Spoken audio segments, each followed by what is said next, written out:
Дуэт виртуозных виолончелистов из Хорватии под названием «Тучелос» доказал, что между исполнением классической музыки и аранжировок рок- и поп-хитов нет никаких границ. Главное – подать мелодию со всей силой азарта и энергетики, которая кроется в человеке и вдруг выплескивается наружу. Начав с элегичной композиции «Бенедиктус», «Тучелос» стали подходить к тому, что от них ждут во всем мире: аранжировок песен Нирваны, Майкла Джексона, Стинга и других музыкальных идолов.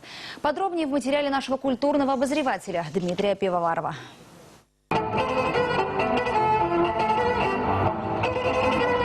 Этот дуэт впервые появился в Казани на прошлогоднем концерте Элтона Джона. Сам же монстр рока увидел обаятельных хорватов в интернете в 2011 году, когда отважные музыканты исполнили на электровиолончелях «Smooth Criminal» Майкла Джексона. И понеслось. С тех пор они разогревают на концертах Элтона Джона, Джорджа Майкла или Red Hot Chili Peppers. А это казанское выступление – часть первого большого российского тура.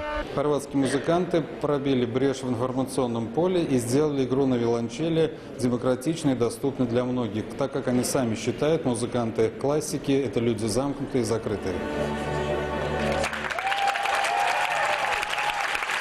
Зрители встретили Луку Шулича и Штепана Хаусера как старых знакомых, с которыми можно поболтать на любые темы. Никакой пафосности и звездности, как, например, наблюдалось на концерте «Иль Дива». Выступали в том, в чем приехали: майки, джинсы и кеды. Так, кажется, виолончелисты не одеваются. Все началось с того, что мы выступали для 200 слушателей, но как только мы начали играть популярные произведения, мы стали выступать для 1000. На самом деле мы считаем, что это отличный способ, чтобы расширять, получается, охват классической музыки с помощью таких шагов, когда в программу включаются популярные произведения. У дуэта уже есть устойчивая армия поклонников, а вот эта дама по имени Катерина, прилетевшая из США, колесит по всем городам России, где выступают ребята. К счастью, нет преград. На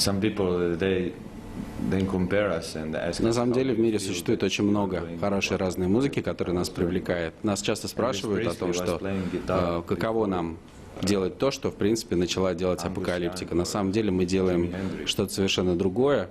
Ведь и до Ангуса Янга и других рок-музыкантов великих Элвис Пресли тоже играл на гитаре. Это не значит, что они повторяют его. С музыкантами работает и барабанщик Душан Кранжич. Такое ощущение, что на сцене нечто гигантское и многослойное. Я думаю, что это все из-за... Барабаны только добавляют энергетику, потому что у них она уже есть в огромном количестве. Просто рок-н-ролла не бывает без барабанщиков, поэтому я здесь. Хорошо, когда ты знаешь, каким струнам души можно прикоснуться. Вот так и происходит лечение музыкой. Кто-то видит в этом мощное харизматичное шоу, работающее по законам шоу-бизнеса. Кто-то впервые приобщается к мировому классическому наследию. И тех, кто уже в мире ином и ныне живущих, без преувеличений можно назвать легендами. Все самые великие инструменталисты, которых мы знаем, происходят из России. То же самое и с композиторами, поэтому для нас очень важно всегда было изучать этот репертуар, и мы привыкли снизу смотреть на этих артистов и стараться приблизить свое творчество к их уровню.